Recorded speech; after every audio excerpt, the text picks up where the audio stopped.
Have you ever taken a wig out of the box, but it just didn't feel like you? If you need to make your wig look more natural, you might want to start with the part.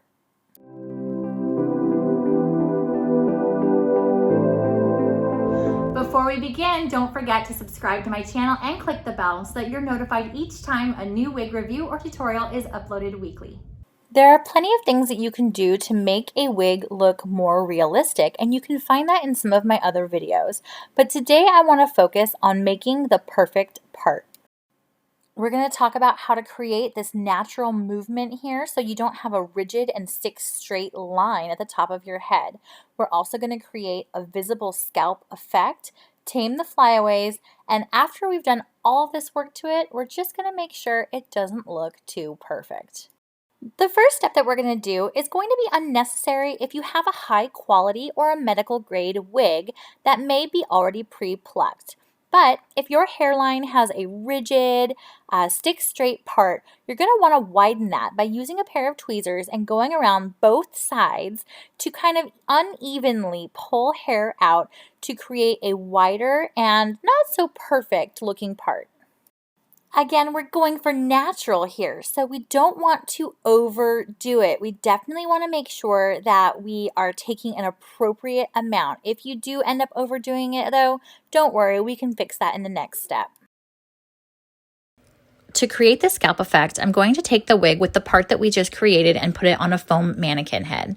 And then I'm going to apply a thin layer of concealer at the part. And what I'm going to do is I'm going to use a very thin brush so I have a lot of control and a really thick concealer. And I'm going to just apply a very, very thin strip of concealer down that part line, getting as close to the base as possible and avoiding the strands as much as I can. You want to go up the strands just the tiniest bit and not creating a lot of length with the concealer. We want to create the look of bleached knots, which means we don't want to see where the wig was tied. When we're going to do that by applying a thin layer of concealer to the back of the wig. This step is only going to work if you have a monofilament part. If you have a wig that has a basic cap with a lot of permatease, this step won't be as visible. Now I'm going to go back in with my wig flipped upside down over the mannequin head, and I'm going to apply that same concealer but in wider strokes. So now I'm going to go just beyond the part line, and I'm going to apply a lot of product and really push it down, because what I want to do is wider than the part. I want to get those strands just at the bottom covered with concealer to kind of cover up those knots. Now we're going to do a little bit of styling to set the part and deal with that infamous pageant poof. We want to apply a thick layer of styling cream along the part, and we want to really push it into the hair. So we want to try and tame any of the permatease, flyaways, and also set that part. By doing this and applying some pressure, we are going to create a flatter, more natural hairline. I'm also going to use the styling cream along the face framing layers to try and push a few more of them towards the back and to tame them so that they don't look so poofy and overstyled. I want to deflate some of that pageant poof, and I really want this part to stay. So what I'm going to do is I'm going to take a scarf and I'm going to wrap it around the entire mannequin head and pull it tight.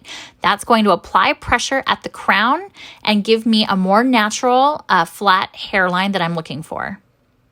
Once I have this set, I'm going to hit it with a blow dryer for just a few seconds. You don't want to harm the hair because this is not a heat-friendly synthetic wig, but I want to loosen up the permatease and the fibers so that when they cool, they're going to stay in this flattened position.